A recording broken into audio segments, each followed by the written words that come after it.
moi je vous l'ai dit, je vais faire un Q4 et ensuite je vais m'acheter une Audi R8. Tous les prochains vlogs, dites-vous que mon seul putain d'objectif, à la fin, c'est d'acheter une Audi R8.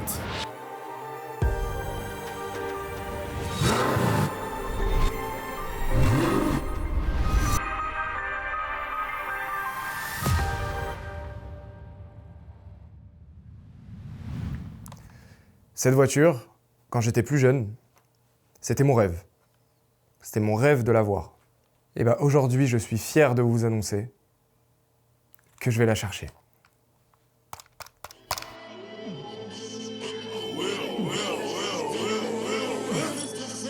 Elles ne me veulent pas du bien, elles ne me veulent pas du bien. Ils font bonhomme de neige, je fais bonhomme de chemin. Elles ne me veulent pas du bien, elles ne me veulent pas du bien. Je suis sorti de la pêche. Les amis, aujourd'hui, c'est un grand jour. Aujourd'hui, c'est un jour que j'attends depuis de nombreux mois. Nous allons chercher mon Audi R8. Il va sans doute y avoir plein de galères, parce qu'en fait, je galère à me faire assurer. Mais la voiture, elle est achetée, la voiture, elle est là, la voiture, je l'ai toujours pas vue en vrai. Et on va aller la voir ensemble pour la première fois. C'est Coco qui cadre, donc si à un moment les plans, ils sont comme ça, c'est normal. Je pense que Coco, il est tout aussi pressé que moi. Let's go, c'est parti, on va chercher la R8. Pow. Yeah, knock down the door, they ain't let me in. I'm the type that I gotta win. I'm the type that could never lose. En fait, je réalise pas. En fait, c'est comme je disais à Coco juste avant, c'est un mélange d'excitation et de peur, tu vois. Alors, c'est différent. De toute façon, on va parler un petit peu de la voiture. C'est vraiment différent d'une Porsche. Il n'y a rien à voir. Attends, avant de dévoiler la voiture, présente-toi pour la caméra, c'est important, le garage. Donc, moi, c'est Johan, donc mandataire automobile, où j'achète aussi des voitures pour ma société. Donc là, j'ai été missionné par Barto pour trouver, comme Coco, un monstre. Donc là, ça sera une Audi R8, V8 4 litres de TFSI. Donc année de mise en circulation en 2008. Donc c'est important de le savoir parce que c'est pas les mêmes boîtes que les nouvelles Audi R8 là. Et la config de celle-là est ouf parce qu'elle a une option particulière que rarement les R8 ils ont. Il a bien teasé là, il a bien teasé. Et le nom du garage du coup? Garage Gentimoto. Principalement les voitures que tu fais, c'est quoi? Clairement, on fait de tout. Hein. Ça prend, tout dépend de la recherche, si elle est difficile ou facile, et puis ça dépend du budget du client aussi. Hein. Et principalement importation Allemagne, ouais. Parce que là-bas, ils ont un marché automobile qui est vraiment très très fourni en automobile. Ils adorent les voitures comme nous. Après, la différence, c'est qu'eux, ils ont du choix et en France, on n'en a pas. Voilà, si vous cherchez une voiture, surtout une voiture qui demande une expertise. Si j'avais cherché tout ça, j'aurais fait de la merde, c'est sûr. Et comme je dis, après, l'option qu'elle a, Coco va être dégoûté parce qu'on va plus l'entendre. Il m'a dit, quand il a eu la voiture, il m'a dit « Ah Coco, on va plus l'entendre ». Et ça me donne le smile. C'est ça. Let's go, hein, c'est parti. Hein. Bon, après, tu l'avais déjà vu parce que voilà, mais... J'avais déjà vu en photo, mais sans photo quoi.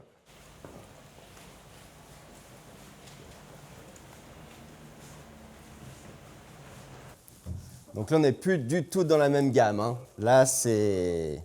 Genre ça, c'est ma voiture. Voilà. Ça, c'est le missile. Après, on le voit de toute façon. La ligne, la courbe, elle est intemporelle. Ouais. On ne croirait pas qu'elle a 18 ans, la voiture. Ouais, c'est ça surtout. C'est une voiture de 2008 et elle a tellement bien vieilli. Et là, surtout, du coup, à la base, les jantes, elles n'étaient pas en noir. Ouais. Et là, on a mis les jantes en noir et je trouve ça... Ça la rajeunit, ouais. Un petit tour de la voiture, là. Un petit tour de la voiture. Là. Ouais, la ligne sur le côté, là. Oh là là là. Regarde-moi ça, là. Ça rend bien. Et ça, c'est vraiment le truc le plus beau de la R8. Ouais, le moteur, à l'arrière. Ah ouais. Bah ouais, c'est ce que... en fait, à la base, j'hésitais entre V8 et V10 et c'est toi qui m'as dit, en vrai, pour la différence qu'il y a entre le V8 et le V10, tu vas presque pas le sentir, parce que moi, je passe d'une 307 à ça, quoi. C'est ça. Okay. Donc en gros, ouais, ça va être déjà un gap énorme. Mais par contre, en termes d'entretien, là, tu vas le sentir. Voilà. Déjà, c'est ta première voiture en hypercar. Ouais, voilà, faut pas oublier. C'est un V8, donc ça marche aussi bien, ça fait quand même 420 chevaux. La V10 va te coûter cher en entretien, elle est chère à l'achat, le plafond du marché est déjà très haut, alors que les V8, en fait, on arrive à en trouver à bon prix quand même. La preuve, celle-là, par rapport à l'entretien qu'elle a, les options qu'elle a et tout ça, et surtout le kilométrage, parce qu'il faut dire quand même, elle n'est pas du tout bornée. Ouais, elle a 78 000 km. Exactement, donc là, c'est vraiment le bon rapport qualité-prix, quoi. C'est un avion de chasse. Ça change. Hein. Les clés du bonheur, tu vas entendre directement d'ici. Hein.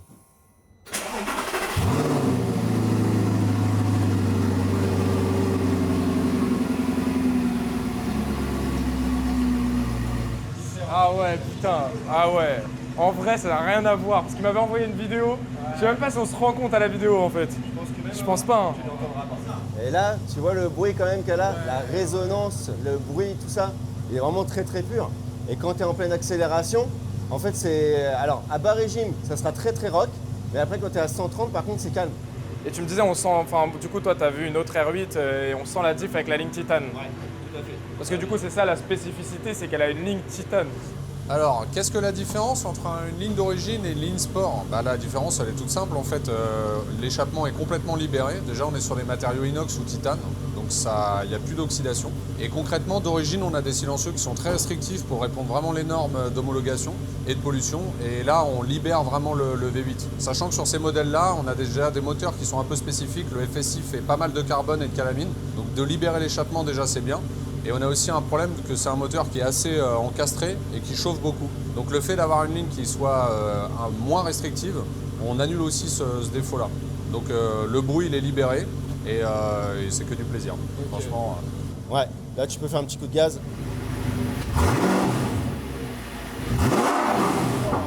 Mal aux oreilles limite.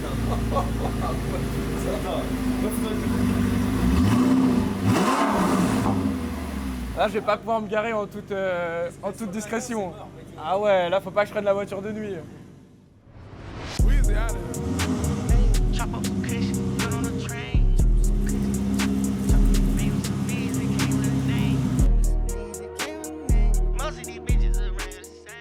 Donc Coco, j'ai vu tes vidéos pour les colis Vinted là. Elle fait une petite pub quand même. On oublie à l'arrière. C'est mort. À l'avant. Voir la taille du coffre. Ah, je vais pas... Tu pourras mettre quelques petits colis. Ah ouais, on peut mettre quelques colis, mais pas énorme. Ah ouais, il y a moins de place que dans la Porsche là. J'en mets 10. Donc là, la petite valisette pour les vacances. Les barres de toit si tu veux. Parce qu'en fait, faut savoir que cette voiture, première fois que j'ai vu Iron Man, ça m'a matrixé. C'est pas un cliché, il y a beaucoup de gens, ils ont été matrixés par cette voiture à cause de ça. Hein. Comme dans les enfin, tuches. grâce à ça. Comme dans les tuches, dès qu'ils achètent l'Audi R8, ils disent ouais. Ah ouais, j'ai pas la ref. Ah, j'ai pas la ref. Ce qu'il faut savoir, c'est qu'on ne conduit pas une R8 comme une voiture de nos jours. Et c'est pour ça que c'est là qu'on va faire le tour ensemble. Je vais te montrer vraiment comment bien jauger l'embrayage. Alors je sais, tu vas devoir te faire plaisir, ça, il n'y a pas de souci. Mais ce qu'il faut penser, que c'est toujours en première et deuxième, ça avancera pas. Okay. Voilà. En première, si tu ne mets pas vraiment d'accélération, l'embrayage il va patiner en fait. Donc c'est comme si tu avais une boîte manuelle, mais avec l'embrayage robotisé. Donc il faut avoir un petit dosage. Après voilà, sur ce genre de modèle, le marché allemand n'était pas intéressant. Il n'y a pas des marchés tout le temps intéressants en Allemagne. Par rapport au prix, la configuration était beaucoup moins chère en France. Donc clairement, c'est pour ça qu'on l'a pris sur le territoire français. Après là, du coup, il faut l'amener à l'assurance. Il y a eu une assurance qui veut peut-être m'assurer, à un très bon prix en plus pour le coup. Très bon prix, mais sauf qu'ils veulent voir la voiture en vrai en fait. Ils veulent faire une expertise pour voir s'il n'y a pas de défaut caché, qu'il n'y a pas de grosses rayures, etc. Et ils prennent aucun risque et ils veulent voir la voiture en physique. Je savais même pas qu'ils faisaient ça les assurances. Ouah, le pire c'est... Tu sais combien ils m'ont proposé? Non. 440 € par mois. Je peux pas les critiquer, c'est mes assureurs. Ah ouais? 440 € par mois. Carrément, j'avais la meuf de l'agence, elle m'a dit... Non, c'est elle m'a dit... Non mais monsieur, j'ose même pas vous dire le prix, ça n'a aucun sens et tout. J'ai dit non mais dites, on sait jamais. 440, je dis bon bah oui en effet, il y a un petit problème. Bon vas-y, je pense qu'il faut y aller. Niggas making up ops for the money, she making it pop. Taylor Swift, yeah, they making it pop.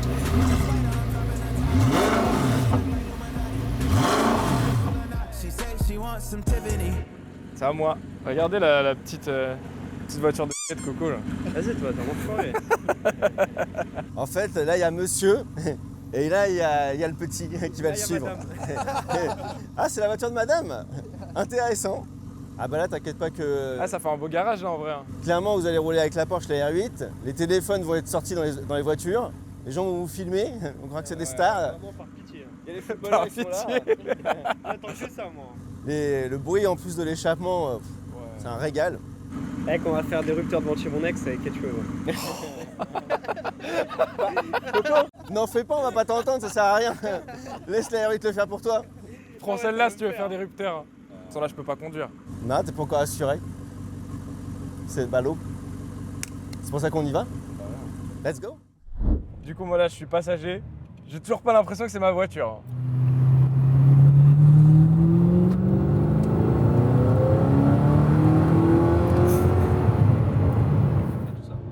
ça veut dire que de base... Oh putain la vache. Ah quand même hein. Ah on le sent un peu plus que la Porsche hein. Faut rouler prudemment, faut connaître la voiture. Ouais bien sûr. Ah non mais de toute façon moi je vais prendre zéro risque. Je vais pas faire... j'ai jamais conduit une voiture comme ça, je vais avoir plus peur que l'inverse quoi. Ouais, voilà. Ah le bouton magique. Voilà. Il y a sur la Porsche à Coco, c'est le PSE, et toi, ça sera ça. Donc là ça change quoi là en appuyant sur sport là? Donc là, on est version sport. Direction raffermie, Ok. suspension raffermie et gestion moteur un petit peu bandit. Et consommation ça consomme combien au 100? Je dirais du 15 à 16 litres au 100. En conduite normale? Ouais. En conduite sport t'es à 30 litres quoi. Au moins. À la base la cible de la R8 c'était pas un mec qui faisait de la char-revente Vinted quoi. Ah, mais grâce à la char-revente Vinted, on réalise ses rêves. Donc suivez la formation à Coco. Ah oui.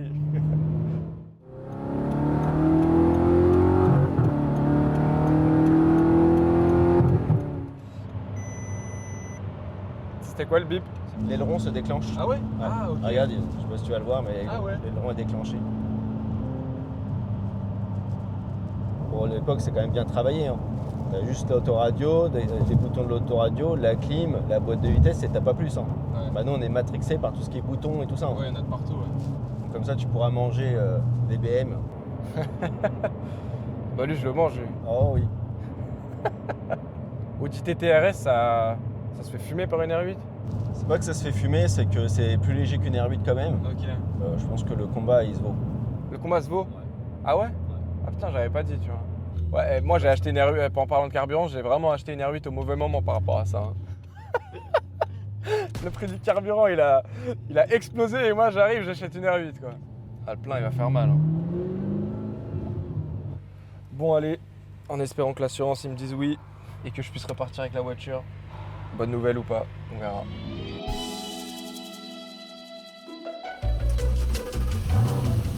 Donc là, ça en mode Ça. R. Ça, Voilà. là, Ouais. Tu vois. ok.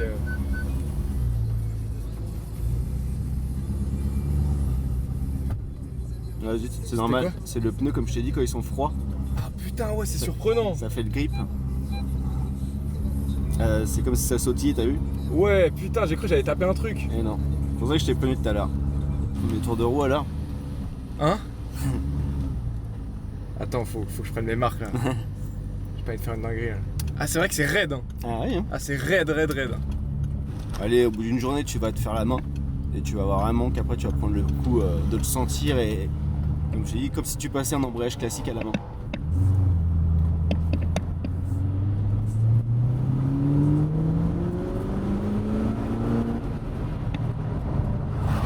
C'est lui là? C'est Coco. Je crois. Là j'accélère même pas, elle fait déjà un bruit de ouf. Hein. T'as vu ça? C'est une dinguerie hein. Alors? C'est un kiff. Alors que j'ai rien fait, hein. Je suis à 30 depuis tout à l'heure. Hein. C'est un kiff, j'ai envie de chialer carrément. En fait, là du coup je commence à réaliser que potentiellement si je veux je peux conduire ça tous les jours. Quoi. C'est ça. Je vais tellement le fumer. Je suis même pas allé à plus de 40 km/h, je kiffe déjà. Je te jure.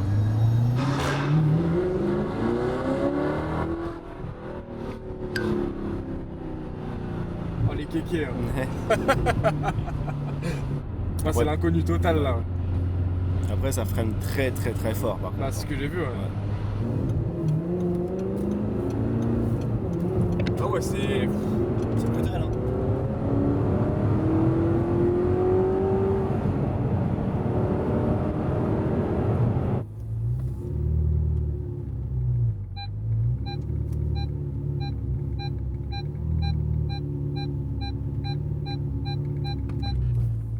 Ok. Hop, merci. De rien. Boum.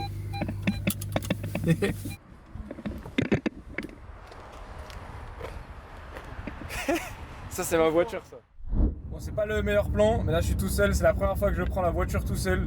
Je me suis fait assurer, c'est bon, à un bon prix en plus de ça. Donc franchement c'est lourd. Et là la première fois que je prends cette maudite Audi R8 tout seul. Je viens de ressortir du garage. J'ai déjà conduit un peu tout à l'heure du coup. Là, c'est vraiment ma voiture, quoi. Elle, par contre, le plan, il est horrible. J'ai fait comme j'ai pu, j'ai pas de setup pour poser la cam. Est-ce qu'il vient de se passer? Il y avait un daron avec ses 2 enfants à vélo. Ils sont tous tournés en montrant la voiture du doigt. Genre là genre ça va être mon quotidien. Là. En fait, j'arrive pas à réaliser que ma voiture, enfin la R8, c'est une folie. Je sais pas comment expliquer. Ils sont tous pointés la voiture du doigt, les 2 enfants. En mode, hey, regarde la voiture. Et là, c'est moi à l'intérieur de la voiture. C'est plus moi qui pointe du doigt. Je suis de l'autre côté. En fait, tu matérialises la réussite. Tu matérialises les efforts que t'as fait, les sacrifices que t'as fait. Et là, j'ai qu'une hâte, c'est de retourner à la maison, de montrer la voiture au daron, de lui faire essayer. Oh, le daron dans l'Audi R8, ça va être quelque chose. Les amis, ça fait maintenant 3 semaines que j'ai ce monstre. Donc je l'ai bien testé la voiture, je l'ai bien testé, on va en parler, on va monter dedans après. Il y a Alexis aussi qui est là. Un petit cold start, t'es chaud ou pas? Le cold start, je trouve, avec cette voiture, c'est le plus impressionnant.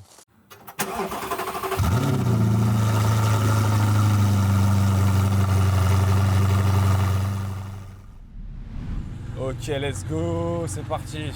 Ouais, donc là, ça fait à peu près 3 semaines que je l'ai bien testé la voiture, je l'ai bien testé. Dans les limites, des limitations de vitesse, évidemment. Ce qui est impossible à faire. Après, en termes de performance, je suis pas un pilote, j'ai poussé un peu dedans, voilà, je suis monté un peu dans les régimes. Mais par rapport à ce que j'avais, forcément, tu passes d'une 307 à une Audi R8, oh, tu prends une claque dans la gueule. En fait, moi, j'avais peur, en achetant une voiture comme ça, de me dire ouais, c'est un truc de kéké un petit peu d'acheter une voiture comme ça. Je sais pas si je vais kiffer. J'avais ce truc, tu vois, parce que Ouais. en fait, j'avais jamais, écoute bien, je n'avais jamais testé une voiture de plus de 200 chevaux. Tu as 50 000 balles comme ça et tu sais même pas si tu vas kiffer. Bah, la vérité, je kiffe. Hein. Il y a ça, c'est confortable de ouf aussi. Ouais, ça Tu va. peux faire de la route, la voiture elle est confort, les sièges ils sont au top. Là, regarde, là t'es assis, t'es confortable. Je suis dans le bon là. On est très bas dans la voiture, mais elle est très confortable. Moi j'aime moins. C'est plus polyvalent. Bah parce que moi j'aimerais pas avoir ça, je préfère. En fait moi, genre je suis un humain normal. En termes de coût de la vie, une R8 ça coûte trop cher. Genre en termes des consos et tout. Genre moi si j'ai ça, je vais la sortir, je vais la faire tout. Attends, on va parler après de la consommation. Ah, mais c'est On va parler après de la consommation. Surtout vu le prix avec de l'essence, ouais, ouais, en ce c'est moment, une ouais, folie. j'ai acheté la R8 au bon moment, moi. Ouais, non, regarde des gens, avec la R8, je ne m'attendais pas à autant. Je ne m'attendais. Non, mais pour moi, une Audi R8, c'est une belle voiture. Voilà, tout le monde sait que c'est une belle voiture.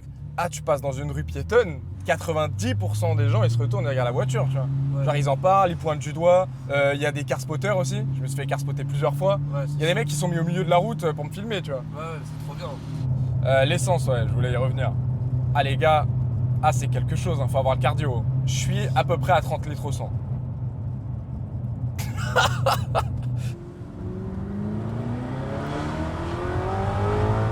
Vas-y, mais moi, tu sais qu'Emeric, moi là, je suis vraiment le plus frais là. Les radars, frère. Mais non. Et je la prends pas tout le temps, la voiture. Et des fois, est-ce que t'as tout le temps des envies de la prendre? Ouais, normal. Bah là, par exemple, ça faisait 2 jours que je l'avais pas conduit. Ah ouais, là, j'avais envie, là. Non, mais voilà, en vrai, pour résumer, c'était quand même un rêve d'enfant d'acheter cette voiture. Moi, depuis que je suis petit, la R8, c'est la voiture que je voulais acheter. Voilà, donc c'est un peu cocher une case. Bah ta R8, au bout de 3-4 mois, tu vas en avoir marre. Enfin, pas en avoir marre, mais Non, tu vas je pense pas. tu vas plus avoir les mêmes sensations que quand tu l'auras eu, c'est normal. Ouais, mais ça, tu vois, c'est marrant, j'avais peur de me lasser. Tu sais, de me dire, c'est comme si, hop, tu la prends au bout d'une semaine. Bon, là, t'as compris. En fait, non, parce que chaque situation est différente. Je sais pas, il y a tout un truc qui se dégage. C'est comme si, en fait, conduire devient un divertissement avec une voiture comme ça. Ouais, bah oui. Mais moi, j'aime bien conduire avec ma 307, alors avec ça, je me regalerai là. Ça devient divertissant, en fait. Tu prends ta voiture juste parce que parfois, t'as envie de prendre ta voiture. Je crois que j'ai fait une petite erreur. Lui confier ça. C'est pas ma caisse. Mais non.